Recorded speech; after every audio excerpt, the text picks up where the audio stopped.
They want their game to be sold in North America and Western Europe because their perception is that that's where all the money is, that's where all the attention is. And yes, there is money and attention that comes in those markets. However, that is not where the growth is happening. As you can see here, the major growth that's happening among gamers and global players is outside of these places. It's outside of Europe, outside of North America. I mean, that plus 10, that 12.3% year-over-year growth in the Middle East and Africa, it's been over 10% for several years now. So the region is just exploding in terms of the players who are there. And of course, Asia Pacific and Latin America remain strong as well. And yet, when I talk to developers, they are not thinking about these markets. They're not imagining players who are playing their games from these markets. And so part of my job is to challenge them to think about who is your player and from what cultural perspective are they playing the game? Because that will absolutely influence their perception of whether or not it's a good game or successful or whatever the case may be. So let me explain a little bit first about localization and culturalization, because I think most all of you probably know and have talked about localization, which to me is primarily language translations, which I think is always going to be important. It always has been important for software, including games. It's always going to remain important because obviously the legibility of the text is pretty critical to understanding and comprehension. However, a lot of companies today are focusing more on designing their games from the ground up from a broader perspective because language is only one aspect of culture. There's many other elements to what comprises a culture, even though language is a predominant one, but it's not the only thing. So a lot of companies I'm working with today are thinking about how can we make this game be appealing to as many people as possible around the world, and not just from a linguistic perspective. So really, at its core, culturalization is really about maximizing global inclusivity of the game content. You know, how many places, how far and wide can this game go to be enjoyed by as many people as possible without causing a potential cultural issue, or some other problem that makes the game not viable in that market. So essentially what I'm doing is working with game developers on the game worlds they're creating and figuring out how are those game worlds going to be compatible or incompatible with the local market. And so that's where it's sort of this kind of interesting gene splicing exercise where I'm kind of trying to preserve the creative vision of the game because I really don't want to touch that because I know that we are all wedded to our creative visions. We want to make sure that they are preserved, and yet we may need to change some things to figure out how is it going to be compatible with these local markets, and how and when we change things is really kind of the crux of where our values come into play. So I'm often working in this zone of looking at content assets that are either compatible or incompatible with the local market. And the content assets could be pretty much anything you can imagine. I'm going to show you some examples. But then let's say, for example, we're talking about one character design. So there's one character that we're going to put into the game. Perhaps the character design might be leveraging some cultural influence from somewhere in the world. For every single decision we make, we have to think about many different things. Sometimes all of these things are talked explicitly, and sometimes it's just like a kind of lightning quick assessment based on all of these things that are going through our head. First of all, it's the high level company values and goals, and you can also replace the word company with your individual goals and values. What do you stand for? What are you willing to change or not change? We'll talk about this a lot more later. The context in which content is generated is important because what that basically is saying is that all of us are biased. We all come from a specific geography, specific culture, specific language, and yet we spend a lot of time in school. That's why we spend so many years in school in our early days, because we're trying to overcome that bias and understand the world from other perspectives. However, during the creative process, oftentimes I see that bias sort of creep into the process. And I don't mean it's intentional bias either. I mean, this is unintentional, just people who, for example, will use a stereotype for a particular culture or particular ethnicity because they don't know any better. So their understanding is pretty limited based on their own personal experience. Also, the business strategy for the verticals. So if you're a big company like Microsoft or Sony, you make a lot of products other than games. And so you have to be very careful about how this decision is going to influence not only your games, but also the other products that you sell. And then the market strategy for the locale, because trying to sell a game in China, for example, is a lot different from how you sell it in Germany or Brazil or Saudi Arabia.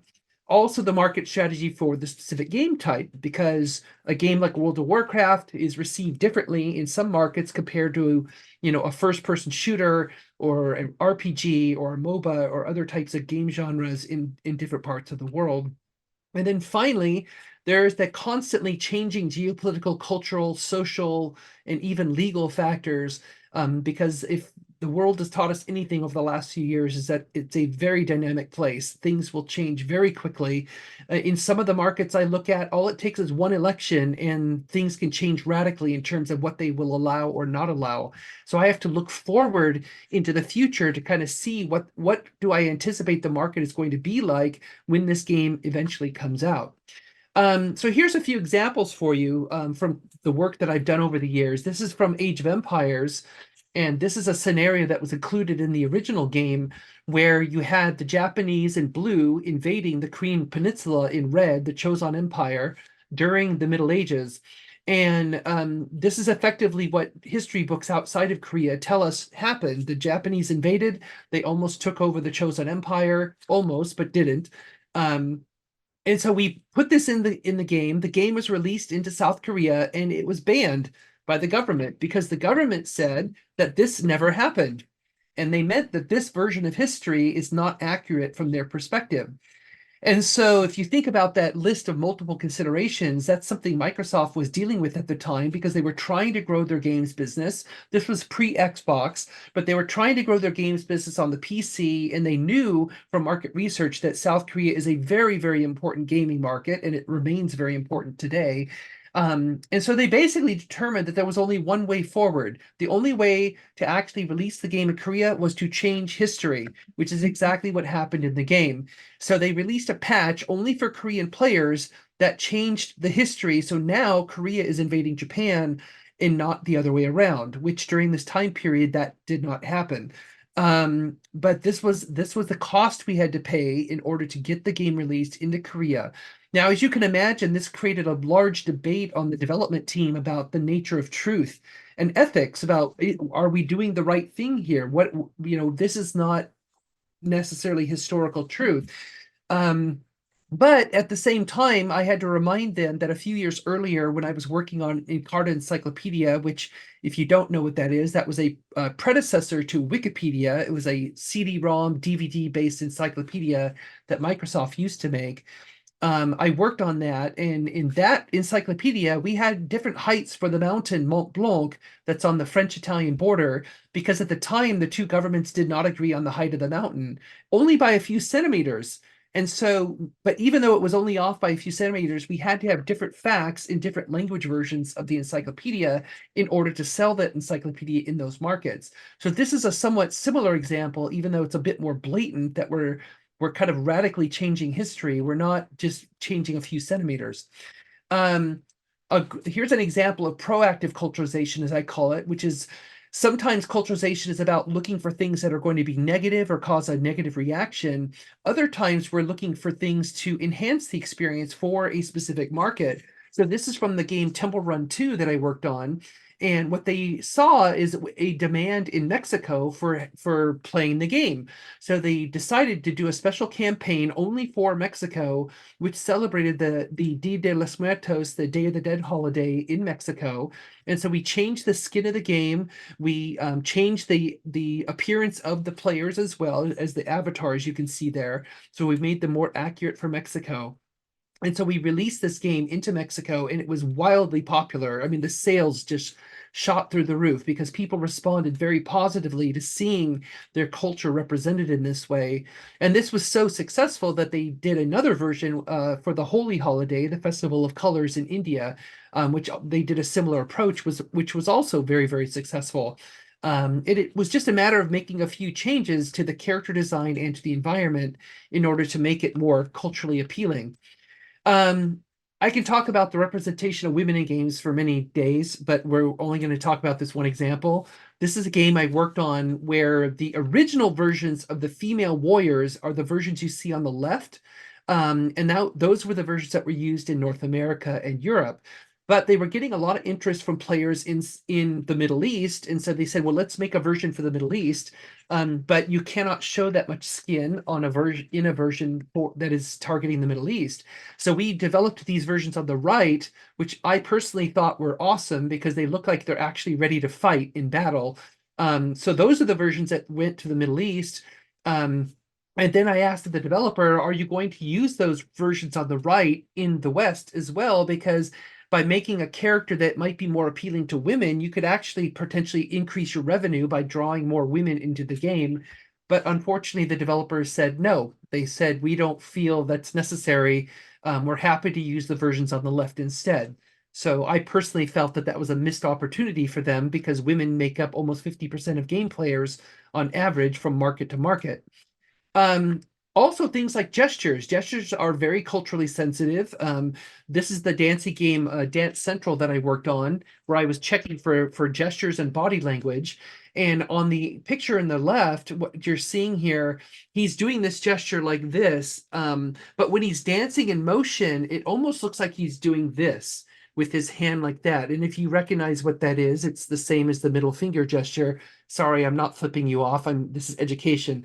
Um, and then on the right, she's doing this gesture here, which I think a lot of people associate with rock and roll, rock on.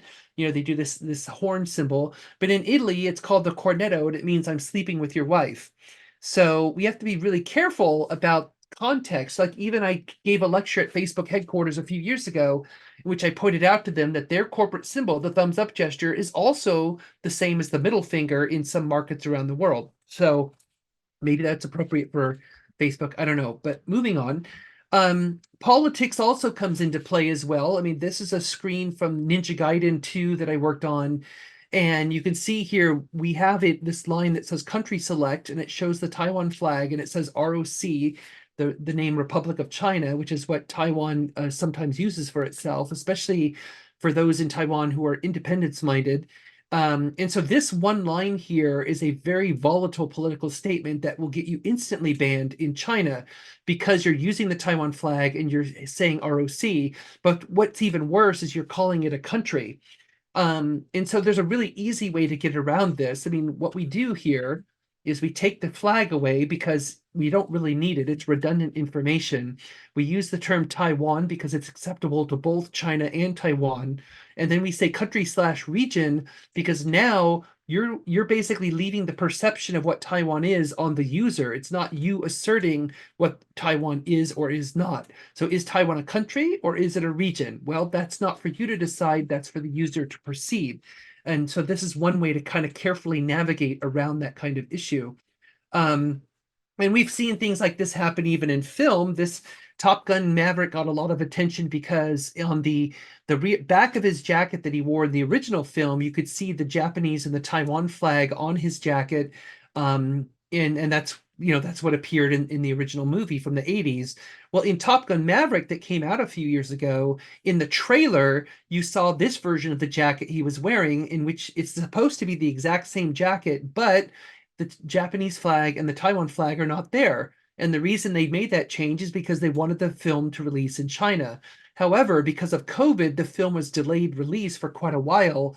And so because of that delay, they actually had so much backlash online over taking out the Japanese and the Taiwan flag that they went back and added it back in before the film finally released. And so this film never did release in China because of this issue, and yet it still managed to make a couple of $1 billion, which is pretty good for a film. Um, and we see this kind of thing happen a lot. This kind of what we call domain tailoring. I've done a lot of work on with cartography because I also have a background as a cartographer. So I helped Google for several years perfect what we call domain tailoring. So if you go to Google Maps, in some internet domains, like save the US, you will see the version on the left, which shows the Kashmir region in northern India as a disputed territory. But in India, it's required by law that you must show this area as Indian territory or else your product will be banned. Even if you have a game that has like a really quick world map for like a locator map that appears for like 5 seconds and then you play the game, even that one little locator map can get you banned in a certain country if the map is incorrect. And so in India, we have to make this India version, and China has their own requirements, and other countries also have their own requirements. For example, the Falkland Islands that are off Argentina, Argentina still calls them Islas Malvinas because that's the name they use for that feature. Um, and so, maps are a good example of how content has often been changed and has had to be changed for various amount of reasons. For example, Apple, back when Russia invaded Crimea in 2014, Apple pretty instantly showed Crimea as being Russian territory. Now, the reason they did that is because in cartography, cartographers, we basically follow ground truth. So we show the situation on the ground, what is actually happening in that territory right now. However, then when Russia invaded Ukraine 2 years ago, Apple reversed the ground truth policy, and now they decided to show Crimea as part of Ukraine as a form of political support for Ukraine. So they reversed their policy, which is a long-standing policy among cartographers. So it was interesting to see how Apple basically decided to take a political stance and use the map as their stance. We've seen a lot of examples come around, like this T-shirt that the Gap released a few years ago that yielded a lot of protests because people in China felt that the map did not include all the claim of China. It did not show Taiwan. It did not show the South China Sea. So it was a bit of a controversy for that company. In this map as well, this map, which showed in the movie Abominable, which is an animated film that came out a few years ago, this one scene that you're viewing right here is the whole reason why the film did not release in the Philippines, Malaysia, or Vietnam. And the reason is because you can see the map, it's showing China's claim over the South China Sea, and which is a very controversial thing right now.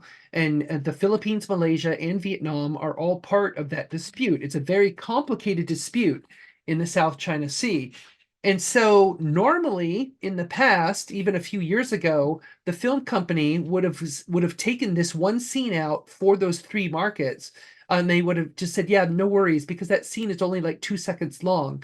But in this case, they did not take the scene out, and part of the reason is because the film was co-financed by a Chinese animation studio, and they felt that they did not want to make that change, and so therefore that's why this film never released in the Philippines, Malaysia, or Vietnam. The same thing happened last year with the Barbie film, because the Barbie film also included that claim line over the South China Sea, which is why the film did not release in those markets either. And so the point being is that real world politics, real world culture, all of these things can definitely impact our visions as creators, whether it's a game or a film or something else. And games have become more of a battleground for ideology in recent years. There's a lot of concern that's being raised among different governments that I've talked to, because they see that gaming communities are where a lot of people hang out, and it's where they're seeing more and more expression of political opinion, which to me is perfectly normal. When you bring humans together, that's what's going to happen. You're going to have people talking about these issues, cultural issues, political issues are going to express themselves in that environment. And if it's, whether it's a game, whether it's Twitter, whether it's something else, that's what people do. Um, and so, there has been concerns about China's influence over content, but it's not just China. The only reason I bring up China is because they're an easy example. But honestly, there's a lot of governments today that are kind of taking a stronger stance over how they appear in content or how they want certain content entering their market. So what we're really talking about is this digital battle for mindshare. So there's governments and cultural institutions and different factions that are competing for who controls the public mind share. So basically, who influences the perception of both global and local cultural narratives. And that's really what this is all about. And games have become a key part of this battle for mind share. It used to be other forms of media. It was, the news, and it was film, television, which are all still part of the battleground. But now games have become even more part of that because games are so popular. They're growing as a form of entertainment. They are the world's largest form of entertainment today. And so it's natural that that battleground would kind of also include games. Now, some governments, they do take action to try and block external content. It's something that we've been seeing It's been going on for a long time, but we're seeing it a bit more and more in recent years to basically kind of solidify what the local viewpoint will be with the excluding external influence. Um, and so that's a big challenge for a lot of companies. And I'm not trying to make any value judgment on who's doing the right thing or wrong thing. My point is in bringing this up is that this is what's happening. Whether we like it or not, this is the dynamic we are working in today and living in today. And this is the environment in which we're releasing our content today. Now, I'm going to talk a little bit about content versions because I think this is important to understand. So the default version of a game, for example, means no localization, no culturalization. So basically, this is a piece of art. So, for example, if a person paints a painting on a piece of canvas, that's a default version. It's just pure art. They're not going to modify that piece of art for a particular culture or particular market. They're just going to put it on the wall and basically say, if you like it, great. If you don't like it, that's not my problem. Um, but most in the old days of like the 80s and 90s, a lot of software was what I would call a localized version. So what they would do is create the single default. So let's say the product or the game is developed in English, and then they would do very targeted localization. So like back in the 90s, people kept saying Figs and J, which means French, Italian, German, Spanish, and Japanese, and then English, and that's it. That's all they would do. That's all the localization. They said, "Oh yeah, the world is covered now," and they would do no culturalization either. Today, most products that get released, including most games, are what I call, especially most larger games like AAA games, are what I would call a globalized version. So it's a single default created usually in English, and then there's extensive localization. So usually for like a large game title, there's usually at least 20 or 30 languages available on the day of release. And they'll do a little bit of culturalization as well because they want to make sure that the content is going to be viable in as many places as possible. And then finally, there's the culturalized version. So this is taking this even to a broader extreme. So we have the single default, but then we do not only extensive localization, but we do extensive culturalization too, which almost creates a whole new default version for a specific culture. So like the example I showed you earlier of Temple Run 2 with the Day of the Dead holiday, that's kind of like a culturalized version. That's leaning into that particular model. And you see, I'm starting to see that more and more happen in mobile games and in the mobile space. Sorry, because their development cycle is a lot more agile than trying to create like a large console or PC game. So the creative challenge that we have is really what cultural or political or legal lines will you cross or not as a creator, and on what values are you basing your decision? And this is a really big struggle that a lot of people have today in the game industry, is trying to decide what are they going to do with their content, especially if they feel that it might be dealing with a subject that could be potentially controversial. Um, so I want to talk a little bit about moments of punctuated change that I've seen happen in the game industry and how this led to a broader understanding of kind of how we're evolving how we make games. So these three moments that I'm going to talk about briefly are 9/11 back in 2001, the Black Lives Matter movement 4 years ago, and then the invasion of Ukraine just 2 years ago. So for 9/11, what was happening back at the time, there were two levels of stress that were happening. When that event happened, I was still working at Microsoft, and we had to make decisions immediately on what we were going to do in Flight Sim and in Project Gotham Racing. Now, in Flight Sim, the decision was easy. We said we must take out the Twin Towers because we do not want people replicating that disaster by flying their plane into the Twin Towers in Flight Sim. So we had to delay that product to take out the towers. But then Project Gotham Racing, which takes place in New York, was super close to releasing, and they just did not have time to go back and take the towers out. And so the decision was made to essentially put a memorial statement. When you start up the game, there's a little statement that says, it's in memory of the people who lost their lives during 9/11. Um, so that was what happened immediately after the event happened. There was a lot of churn over how do we handle this. But I would say the positive part about what happened is that there was instantly a need for greater awareness about Muslim representation in games. because as you can imagine, a lot of enemies in games up to that point were a lot of either they were either Nazis, Russians, or people from the Arab world. And that was pretty typical in a lot of video games. But what happened as a result over the last 20 years or so was these great characters that have emerged in a lot of game narrative, very positive examples of Muslim representation, which did not exist prior to 9/11. You did not see characters like this in many games. And so to me, it's been an encouraging trend that the industry kind of saw that they needed to wake up and realize that they need to do better. Um, which is also true of Black Lives Matter. We saw a lot of companies issuing these statements when Black Lives Matter happened 4 years ago. They were mentioning that they stand with the Black community, and et cetera, et cetera. Now, in the first 6 months or so after this happened, a lot of the companies I was working with were very focused on how they can improve their Black representation in their games. So this caused an instant change in the approach that they were taking, and thinking about how can we do better, and they would rethink the characters they already had in their games. Are we using a stereotype? Are we using a trope that should not be there? And so it was great to see the companies really step back and take it seriously. But then what was even better is that after about 6 to 9 months, a lot of the companies I was working with started looking even more broadly. It's not just about Black representation, it's about all representation, all underrepresented people. How are we doing well with Asian characters and Middle Eastern characters and Latin American characters and all the other, the great breadth of humanity that's out there. And so I thought it was a very positive change to see again that it took this huge cultural moment in the world to cause the companies to kind of step back and rethink how are they going to do things better.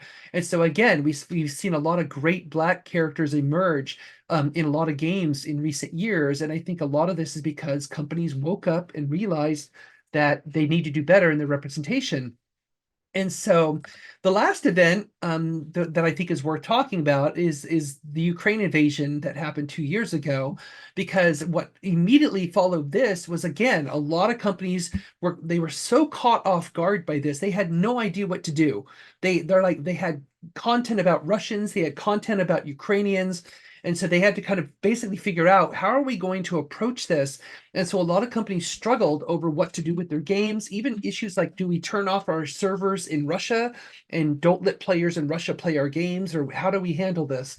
So a lot of companies had different approaches to how they were going to deal with this. And so it was again a punctuated moment that was forcing companies to look at themselves and look at the values that they have, and whether or not they're going to stand with Ukraine, make an obvious statement like standing with Ukraine, or just be more silent and not really do anything. And the responses were kind of across the board. Most companies did something more blatant, they did something more obvious, but not everybody did. In fact, there's some people in the industry who actually took advantage of the situation by buying up Russian developers and Russian companies while the things were on the downslide. But that's a whole nother topic. Um, but we're seeing this happen again. What's going on in Israel and Gaza right now. We're seeing a repeat of this, where a lot of companies are trying to struggle with how they're dealing with representation of that region in the games. Like just after this happened back in October, Age of Empires, which I still work on, we had a scenario which was about the Crusades, and it was taking place in Palestine during the Crusades, but it was from the Arab point of view, not from the European point of view. So basically, you're playing as the Arabs trying to stop the invasion of the Europeans and the Crusaders. And so we had to very carefully position how we were going to put that out there, because obviously there was a tremendous amount of sensitivity around showing or even talking about that region during that time, and I would say that's still true right now. Um, and we've also seen some companies make some slip ups, like Blizzard did a few years ago with the Hearthstone tournament, where the winner of the tournament was from Taiwan, and he was posting some pro Hong Kong statements on Twitter. And so because of that, they took away his prize and they said you didn't win the tournament because of what he was saying on Twitter. And yet then a lot of employees at Blizzard got really angry with the company, because Blizzard did eventually reinstate the prize. But Blizzard these are the values that are from the Blizzard website. This is what they say they stand for. And what two of the key values is every voice matters and think globally. And a lot of the even Blizzard's own employees were going out to that orc statue, which you can see on that top row. It's the second picture from the left. There's a big orc statue at the Blizzard headquarters, and a lot of employees were going out there putting post-it notes at the base of that statue, especially because all the values of the company are on the base of that statue.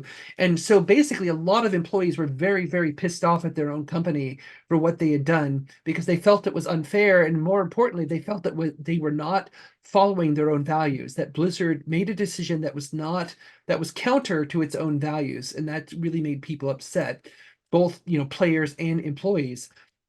So we have to remember that basically more developers and companies are understanding that games are a cultural force, and they're an agent of change. And so there's still a frequent disconnect, however, between the values that a lot of the companies say they have and their creative intent and the fiscal goals that they have.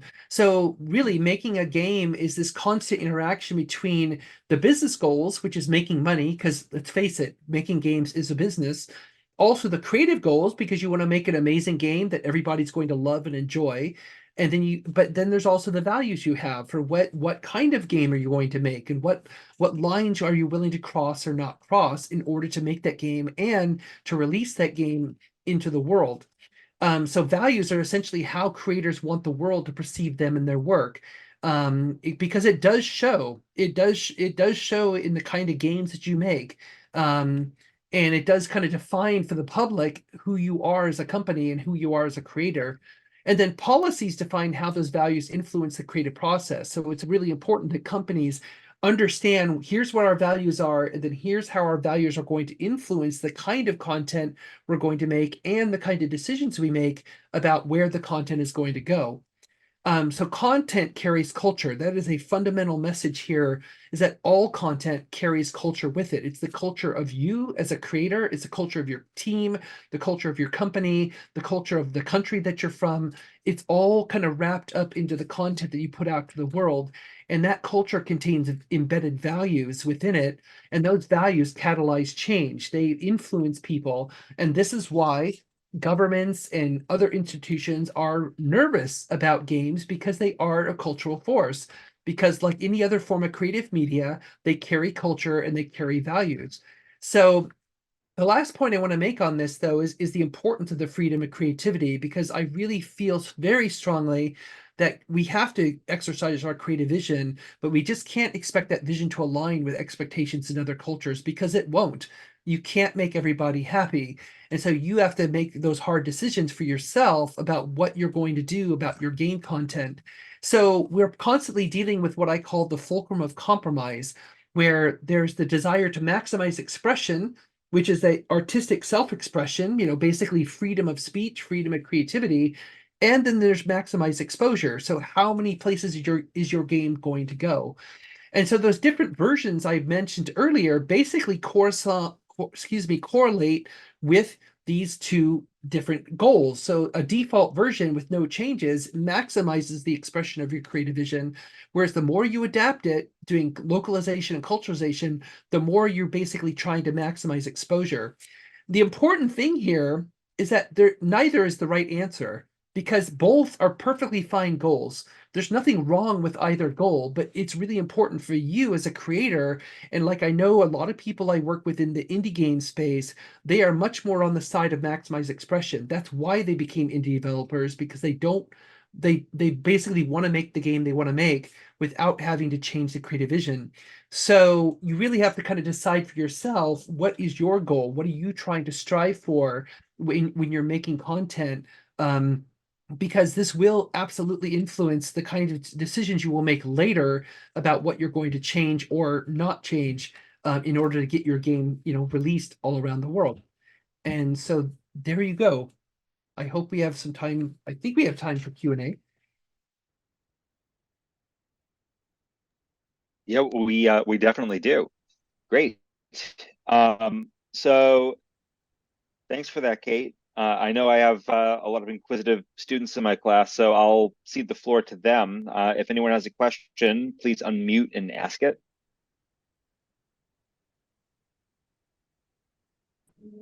Hi, I have a quick question. You gave a lot of examples of localization and culturalization in games. Was there any particular case you feel like that the development team did like a very bad job of in that aspect? Yes. I there's actually a game I'm working on now, and I won't mention what developer it is or the game because I don't want to incriminate them. But it is excuse me, they basically are committing right now what I consider to be one of the worst cases of cultural appropriation I've seen in a long time. So they have a fantasy world they're building. And one of the cultures within the world, they decided to focus on the Mesoamerican, so like the Aztec or Mayan cultures of Central America, as an inspiration for creating this fantasy culture, which is totally fine. I mean, most fantasy games, pretty much every fantasy game starts with the real world inspiration. And then they modify it so that it becomes something different and unique that's for the game. Even something like Tears of the Kingdom, they leaned heavily on that, also leaned heavily on Mesoamerican culture as well, and some of the designs that were in the game. But I think to me, they made it appropriately distant, what I call allegorical distance, where you're having sufficient perceptual distance between the inspiration in the real world and the implementation in the game. But back to this example that I'm working on, what they did is they basically lifted the exact same architecture right out of the real world and put it into the fantasy world with almost no changes whatsoever. And not only that, but they actually took the language of the people that used to be spoken there and they also put it in the game without any modifications. And then the race of people who were in that culture were not even human. They were like these weird kind of frog-like things. So you've got this kind of alien-like race that's inhabiting the exact same architecture, speaking the exact same language as the people did in the Mesoamerica back in the several centuries ago. And to me, I'm just like, I just where's the creativity there? I mean, I understand you want to have a different language, you want to have different architecture, but they just didn't do the work to build that allegorical distance, which is really where the tough work is, where you want to start with that inspiration and then figure out how can we start with that, but then develop something like much more unique. That's going to speak to our game and our creative vision and not basically just blatantly borrow from a culture. And so yeah, that's one example I've dealt with, and that was very recent, just a few months ago, and we're actually still working through that.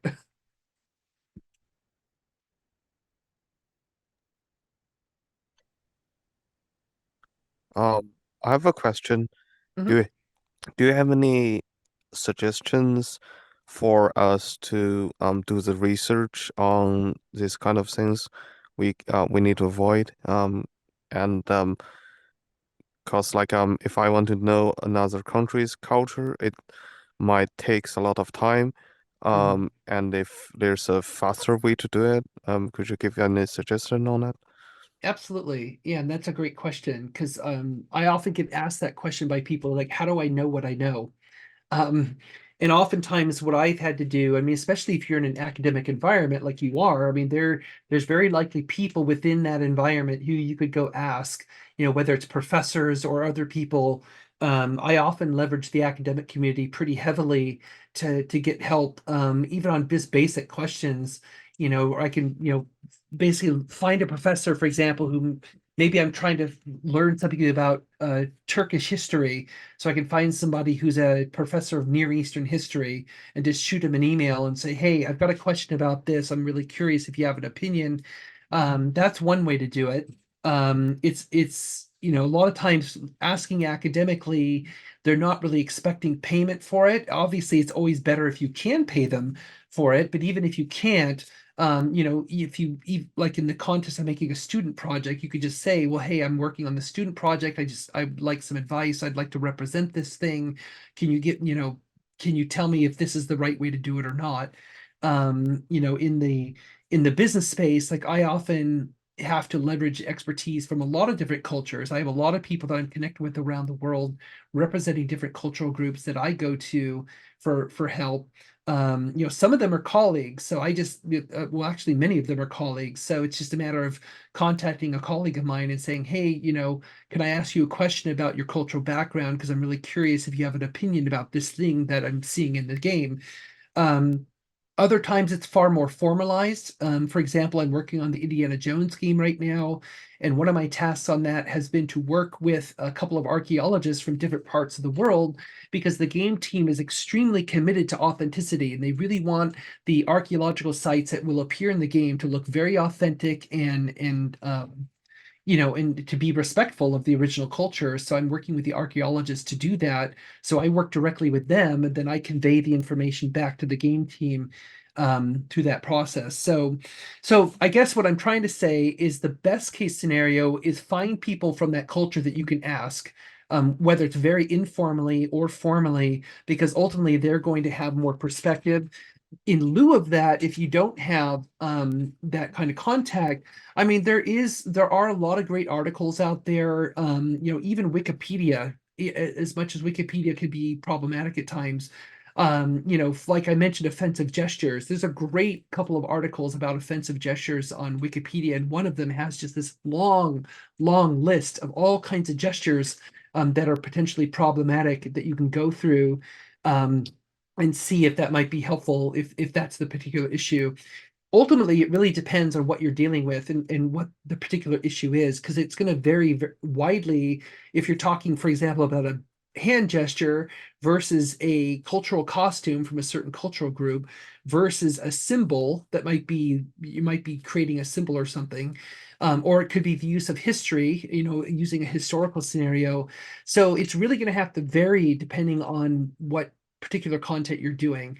I know that might not be the greatest answer, but the bottom line is that it does take work. It does take a bit of extra time to do it. So when you're planning a game project, the most important thing is if you know you're going to be dealing with the subject matter that might be related blatantly to the real world, that's where you want to maybe buffer in additional time so you can do this additional research to go around and ask who you need to ask. Thank you so much. Hi, I had a question on like the connect with how kind of physical, because you brought up the physical gestures and stuff like that. Were there any other like complications with like the connect itself that you ran into? Any like kind of problems like that as well? Well, I mean, there was quite a few problems with Connect. I mean, that went beyond just the recognition. I mean, one of the things that well, I mean, there was a lot of privacy concerns, and we could go down that path. There was a lot of issues where the thing could passively scan your room and do all kinds of stuff. But beyond that, one of the things that we had to do was the generalization of gestures, because Connect just didn't have the resolution to like capture like all 5 fingers. It could, but only if your hand is like close up to the connect and in a way that's not like too moving, too rapid or anything. And so, like when I worked on some of these dancing games, what I reviewed when I did the initial review of the content, I'm reviewing the motion capture, the video of the motion capture of the talent, these amazing, phenomenal dancers that they would film, and they're going at like full speed because they don't want them to hold back, so they're just like going full speed, just some of the most amazing dancers I've ever seen. But then you have to kind of slow that down. You have to generalize the shape. You have to take the hand movements. Like they might do like some certain hand gestures and stuff, but then they would like kind of generalize it because the Connect is just not going to be able to capture it. And so what they would do is like they could have the avatar, let's say for the example in the original mocap, the dancer does something like this. But then Connect may not capture this, so we're not going to require the Connect to map this from your dance move when it's tracking you. So instead, what we're going to do is just say, did you like put your hand up like in this spot without this particular detail? So we had to think through a lot of issues like that around resolution and what the technology was capable of. and it didn't really fundamentally affect the intent of the game and doing the mocap and everything else, but it did certainly um, force us to make some changes about certain things. Plus there were considerations too about gestures and how the gestures were being used throughout the game that were not related to Connect. But yeah, that was essentially that was one of the key things we had to deal with that technology. It was fun at the time, but I'm glad we don't have that anymore. Thank you.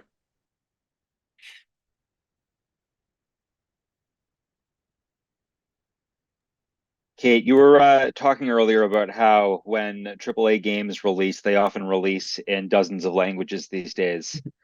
Mhm. How common is it to have a completely different dub with new voice actors for all 30 of those versus subtitling?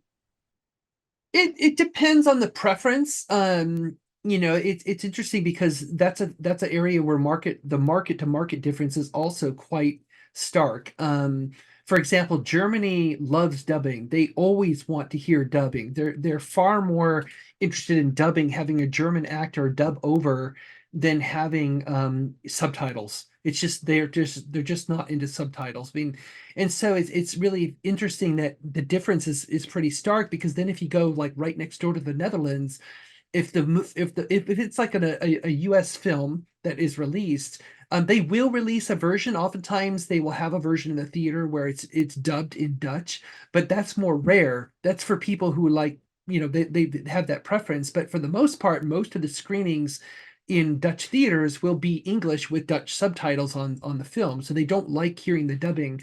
That's particularly true in the Nordic region, where it's interesting how most software for children, like teaching software and everything, has to be in the local language. They require that it has to be local language. But then games that are for adults, like AAA games and pretty much the mainstream games that we play, they want the original English. They do not want a dubbed version. There will be a subtitle option for them, but generally the preference among people in the Nordic region is like, I don't want to see my local language. I want to hear the original voice. I want to, because it is part of the performance. They want to especially like if you've ever seen an Italian film, and then if the Italian film is dubbed over in a local language like English, to me it's just awful, because Italian is just, it's so lyrical. I mean, the acting, everything goes together with the spoken language in the original version. So it's almost criminal to me to see it dubbed in English or something.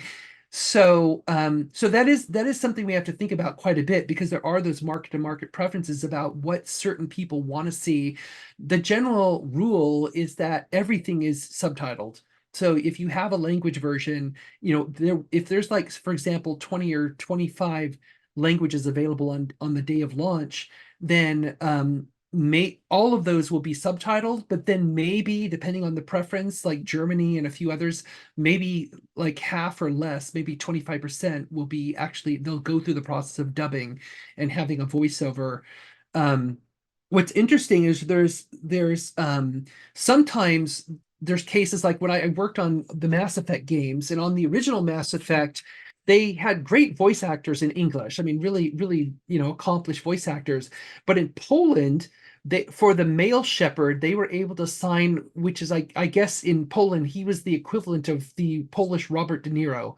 So they were able to get like one of their main actors from Polish film to be the voice actor for male shepherd. Well, that caused other like mainstream Polish actors to say, well, hey, I want in on this too. So they got like the Polish Meryl Streep and the Polish, all of these famous actors in Poland did the voice work for Mass Effect. And a lot of my Polish friends who are fluent in English and Polish, they feel that the Polish Mass Effect is way better. They felt the voice acting is like really great, just because they had that really high caliber acting involved. Fascinating. Thanks. Grant, I see your hand.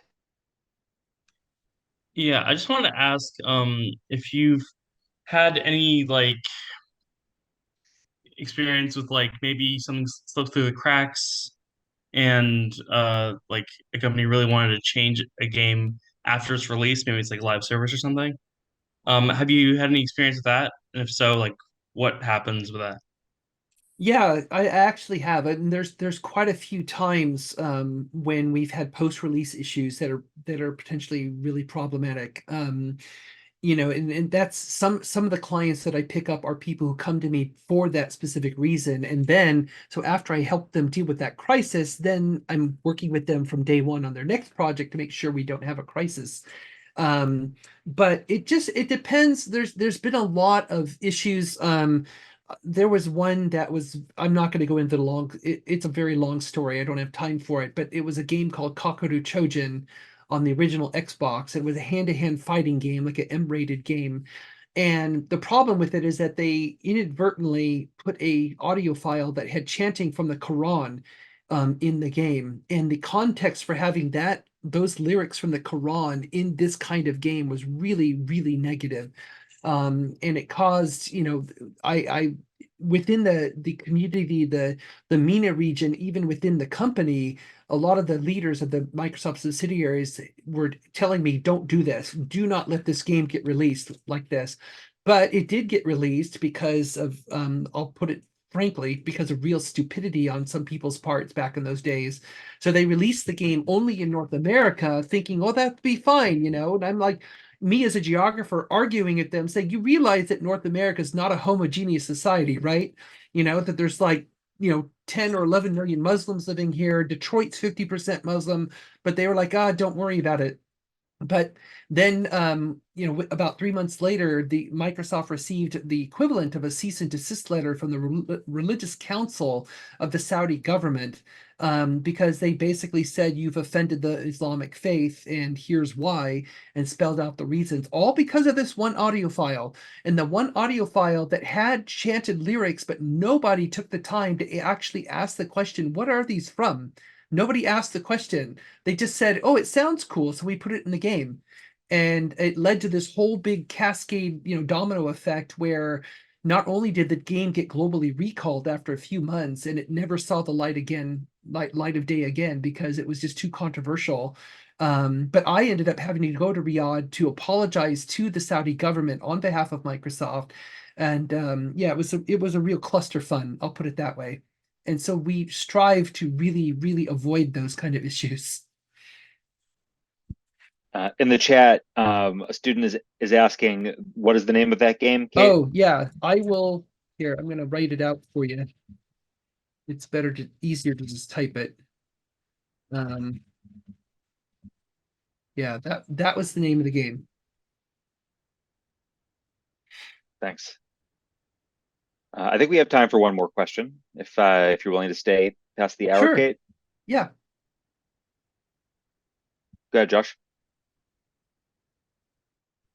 So you talk about how like a lot of that you've helped like a broad range of different like game studios. So I guess especially with like AAA studios, is this a big thing now where is it more often that they're using like outside help like yourself to help kind of like moderate and solve these problems with like appropriating cultures and games, or is it more common that they have a team set up already in their studio that works to do that? It's a little bit of both. I mean, the larger companies, like I created the team that exists in Microsoft, and then I left, and then, EA is one of my clients, and they have an internal team that does somewhat similar work. It's called the player inclusion team. And some of the other larger companies also have some kind of resource internally, but they don't necessarily do all the work. Like for EA, I'm an external resource to EA to help them with a lot of different issues across all their franchises. But then they have their own work and their own practices for the people who are EA employees who are internal to the group. So it's really a mix of both. But typically most companies, especially because it's only the larger companies who can really afford to maintain a team like this. It's most companies like medium or smaller studios will hire people like myself to do it.